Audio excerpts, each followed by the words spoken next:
Hello and welcome everyone back to the channel. Today we are speaking to Kevin Rudham from Holding Space Project, and Kevin is the founder of one of the founders of Holding Space Project. Tell us about yourself, Kevin. Welcome. Thank you, Michael. Okay. So I've spent most of my working life as a photographer, but along the way, I was teaching in the early days and found myself drawn after I left teaching to people work at the end of the day. So starting with me, I suppose, ended up doing some lifeline work and telephone counseling.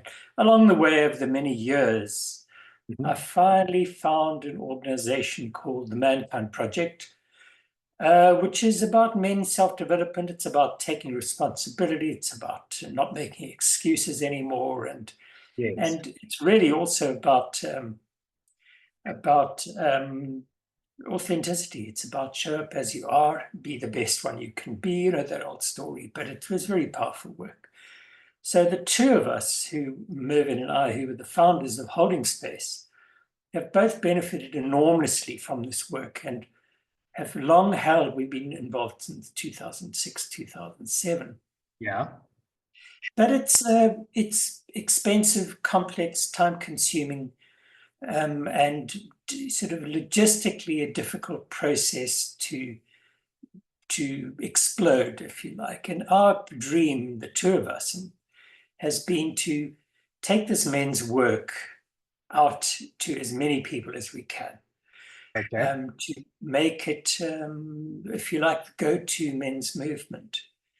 And why we believe that's important is that worldwide, but frankly, our primary concern is South Africa, men are in kind of a crisis. We're betwixt and between. We have come up with a story that somehow the world is moving on, we're being sidelined and we're losing something. And we also see men in these circles in Holding Space and in Mankind Project, but particularly in Holding Space, coming up primarily with the notion that I'm all alone, I'm the only one who feels this way. And there's something wrong with me as a result. And men are under immense pressure. And we find that this work allows them to connect and begin to network and get a real sense of being in this together, that you're not the only one.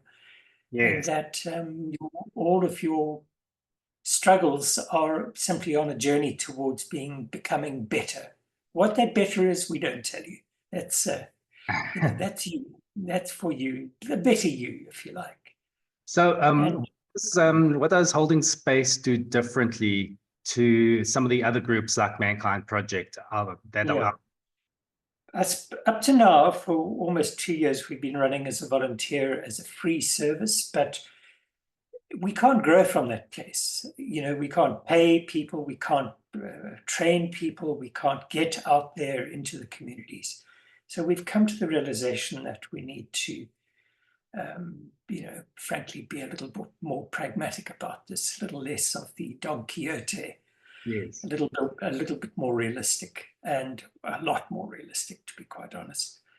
And what we do different is barriers to entry. MKP has, let's call it, logistical barriers. It has financial barriers. It has time barriers. It has commitment barriers, if you like.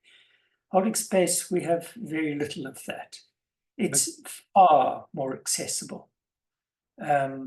Show up is really the requirement. Make the decision for yourself and be there and begin the work. And so I think that's primarily the difference. I think there's also a lot of value, and if people want that value, they need to contribute somehow Yeah.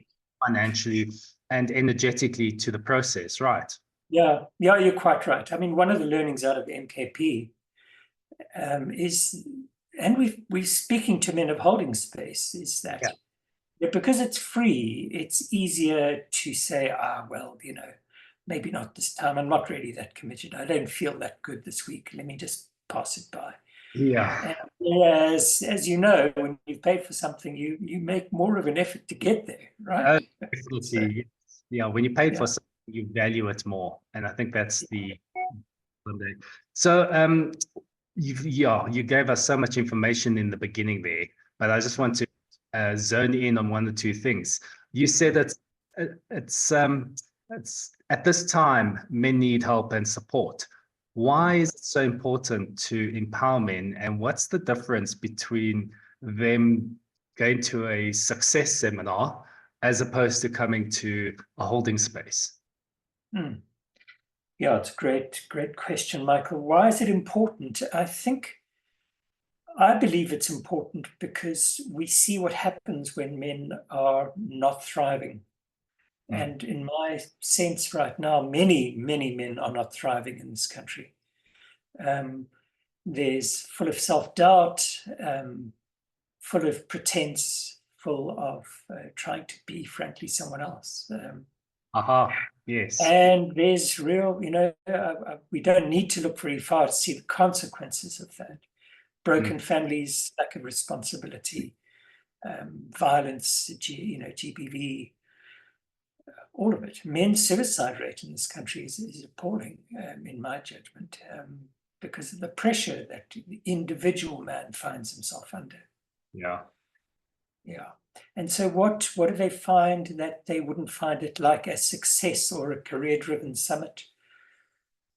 They find, if to put it simply, and it's so easy to say this, but they find themselves, and they find themselves within a circle of men who are not going to judge them, who are going to support them, and who are going to cheer them on and recognize their successes, their growth, the courage that they've found to take this, what feels in the beginning like an impossible and lonely journey. Yes. And so they find a community. And why is it important for the men to gather as opposed to men and women gathering? Yeah, good, great question. We are of the opinion, and I don't think we're alone in this, that men need to find a space in which it feels safe, and we go to lengths to create safety within our containers, within our processes. And part of that safety is that they can say whatever comes out of their mouths without being judged and without, frankly, feeling as though they've thrown a hand grenade into the container. Okay. And to hear them saying that, whatever it may be, okay, now that it's said, and then now what? So it's important in a way, in the same way that men and women have different requirements in terms of their maturation process and what's required from the community and the village, if you like, in terms of supporting that growth. And there's moments of deep change. Okay. We believe that we need to have a peer-to-peer relationship, men amongst men doing men's work, not instead of doing the co-gender work, but as well as, and perhaps as a prequel to doing co-gender work. To put it bluntly, men need to find a way to know that they are safe amongst women, and women need to know that men are safe amongst them. Yes. And then we can do the vital, the co-gender work. Oh, fantastic. You mentioned the word authentic a lot. Why is this important? I mean, yeah, it's obviously important, but it seems to be quite a theme with the holding space. Yeah, it's important on so many levels. When a man first arrives, he needs to feel that our position on masculinity is, if you self-define as a man, you're welcome in our circles. How you choose to show up as a man, we have certain principles, non-violence would be certainly one of them. But I'm not going to, as a close to 70-year-old man, tell you how you need to be as a man. Yes. I have notions of how I need to be as a man, and my journey is to embody that and to remain true to myself Mm. in a good way and to the benefit of all. Yes, yes, yes. Starting with me and starting with my family and then flowing out from there. And that's the same for every man who shows up. Mm. As I like to say to men inside Holding Space, we don't have the answers. We've got some really good questions for you. And have you thought about this? Yes. Have you considered this? And does it align with your own deeply held your deeply held values? What really matters to you, and what are you doing to co-create that in the world and in yourself? That Nice. makes sense? Complete. Yes, yes, yes. You say non-violence is one of your kind of rules. What happens? Yes, carry on. Sorry. What happens if someone comes to a circle and says, "Well, I have a problem with hitting my wife"? What happens is we communicate. We meet the man where he is, Mm-hmm. and we ask the questions. And I suppose the bottom line question is that the kind of man you want to be? Oh, nice. Are you okay with that? I understand how you got there, but is that who you want to be? And if not, how do we support you in moving away from that? Oh, nice, lovely. And are there processes, techniques in helping that person to get to a place where he wants to change or get better? Yeah, we're not process heavy, should we say. We try not to be I don't even know the word, a Therapy. workshop, if you like, a workshop or a therapy. Yes. We support more than we teach, although there's always an under of learning about this. It's a process of compassionate inquiry, I suppose, is a kind of term that would be used. And we have processes that we've learned. Mervyn is a addictions counselor. I'm a coach, but I have a long history in, no, not fond of the word, but self-development work. And so, yes, we have some processes that we'll use, but we hold them lightly. We try and meet the individual wherever they are. We are certainly one of the agreements is non-judgment. And if we need to take a man through a particular process that we think will benefit him, well, then we will do that. But it's not a tick box process. It's not a if this, then that, Yeah. So tell us your story. How did you get involved eventually to find your way into working in the men's space? I was raised in a family. Let me put it this way: when my wife and I got married, I didn't know how to be a father. Okay. I had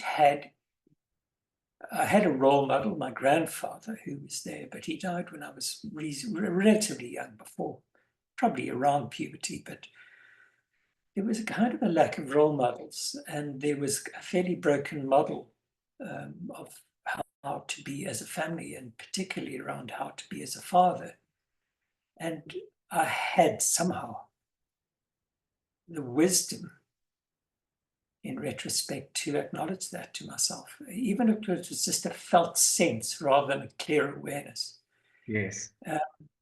And so, in order to consent to being a father, I needed first to know what that meant and to make a commitment to myself that's, put another way, we're very big about sort of transgenerational work and the patterns and stories that we carry through our families about how to be. And, we have patterns that run through our families. And definitely. And one of the teachers that I value in a Vision Quest tradition, because I'm involved in that as well, is that there's the story about when you were born, it is said, in the ancestors, if you like, gather, your people, live or dead, gather, and they sing this song, and the song goes, may this be the one who changes the harmful family patterns. Oh, And so it was that this pattern of not knowing how to be a father was going to stop with me. And that's very much kind of an under to the work that we do. So yes, you've come from many generations of doing things in a particular way. But as a grown man in your life, what do you choose? yes. Do you choose that to just follow that same old pattern because that's the way it's always been done? Or do you choose to say that pattern, that family history step stops here? Yeah. It doesn't get through me. I don't pass it down the line. And that's a huge responsibility. Yeah. And so that's always an under in holding space. It's about, you do not have to be, you don't have to carry your past into the future. So I'm hearing that kind of like people come to holding space for various reasons. I mean, I would expect how to be a man, how to be a husband. And now you just enlightened me with I was actually wanting to be a better father. Are these the kind of people that come? What other kind of like reasons do people join the circle? That's an interesting question, and it would be really nice to get a clear answer because that would certainly help us. We find men come, word of mouth is our most powerful Advertising, yeah. magnet, advertising, if you like. We say to men, just if you know someone who you think could benefit from being here, just invite them. We get many men arriving not knowing why they're there. The last circle we held on Monday, there was a new man, and he said, that was the question, why are you here? Well, I'm here because my good friend who I trust said, I think you should come and see this and experience this. So they're there for many, many reasons: burnout, exhaustion, end of Confidence. their road. They don't know where to turn. They are in a troubled relationship, and they don't know how to do it. What to do? That old question. Would it be They valuable? feel stuck. I think it's probably if there's one reason, there's a stuckness. Yeah. I'm in a situation and I'm not sure how to get out of here in anywhere, let alone in a good way. So, but would that deter healthy people that just want community to not join? no, absolutely not. No. I mean, I think we kind of all know there's always a bit more work to do. So even if you are a good dad and you're in a great space in your life, come and turn up the volume is the invitation. Come and look at root through the dark corners of your cupboards and see what you haven't looked at for a while, and come and look at it in a well-held and safe space, and give yourself a challenge. Come and challenge yourself to be even better. Is really the invitation. Yeah, In the company of men who are doing precisely the same thing. I love that concept, that Japanese concept of Kaizen, which is so important. It's continuous improvement. And you don't stop and say, well, I've made it now. Yes. It's done. It's not over till it's over. Exactly. So why would someone want to join? Why would you tell them to join, besides some of the stuff that you mentioned, support, community? What else? What I sometimes say to men, this is your birthright. You'd come and join a thoughtful community who's going to support you and challenge you and tell you the truth in a good way, in a compassionate way, without judgment or blame. You will hear the truth.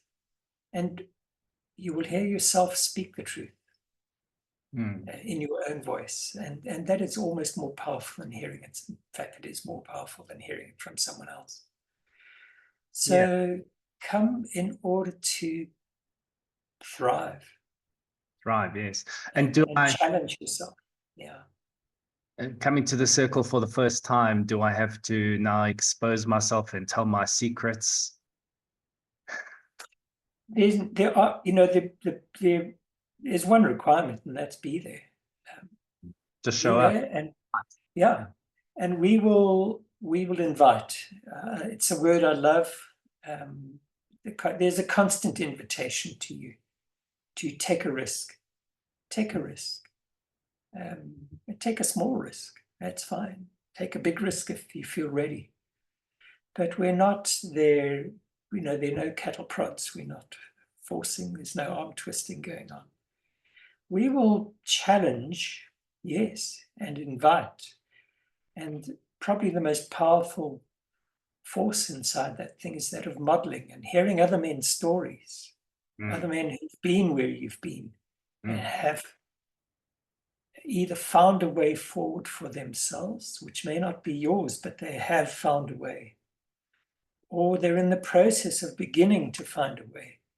And that's a very powerful place to be in order to shift, to move, to grow. A phrase again I love is, who are you becoming? I love And it. that's an under for holding space. Who are you becoming? Mm. Get intentional about it. Tell Nice. yourself the truth.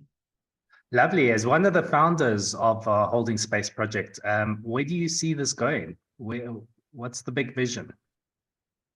Well, the big vision is to grow. The big vision is to get on a sound financial footing so that we can afford to, frankly, stop volunteering this, which is really limiting our growth. Mm. It's to train men to start circles everywhere, to start these everywhere, every community, every corner of this country. Get a few men together, repeat, the model that we are offering, and begin to learn through teaching, and as an attendee to begin this journey of becoming a better man, whatever that means to you, and it may be family related, it may be simply personal development related, it may be career related, whatever it is that's in your vision. Get started, get busy. Yeah, I like that. Because the minute you actually start on one area of life, it automatically filters through to the other areas. So Yes. even coming for one area, the whole idea will get you to a better space in all areas of your life, right? Well, I believe so. Many years ago, I heard of this model of knowing, and in that said that sort of what you know is like going into a pitch black room with a torch and shining the torch on the far wall, and you get a circle of light, and inside that circle is everything that you know, in this case about yourself in many ways. Mm. And as you expand that circle of what you know, so too does the interface between what you know and what you don't know expand. So the more you find out, the more you find out you need to know. Yes. And that's pretty much, and it's very intriguing, and it's, if you like, it's gamifying it in a way. It's about, okay, so now I know this, but now I've seen there's more I need to know Lovely, lovely. about me, and more, a greater vision for yourself, a greater commitment to yourself and your people. Nice, nice. Well, the invitation has been set for men out there to empower themselves and join a circle that's close to them. What pearl of wisdom would you like to leave us with? I'm going to leave you with the question, because I think those are the great pearls of wisdom. Yes. And I'm going to go back to what I said earlier. Who are you becoming? Who are you becoming? What's the invitation you're setting for yourself about? Where are you going? What are you investing yourself in? Knowing that we are finite. Yes. Know, what are you going to invest yourself in? Nice. Wonderful. Wonderful food for thought there. And I'll just end with your saying, may you be the one to change the family pattern in your family line. So the invitation is set, and go find a circle near you or join the closest one. And it was great chatting with you, Kevin. Thank you, Michael. I've enjoyed this. So I've learned a lot about holding space myself and speaking about it. So thank you. Nice. Thank you. Thanks for watching, everyone. See you again. Goodbye.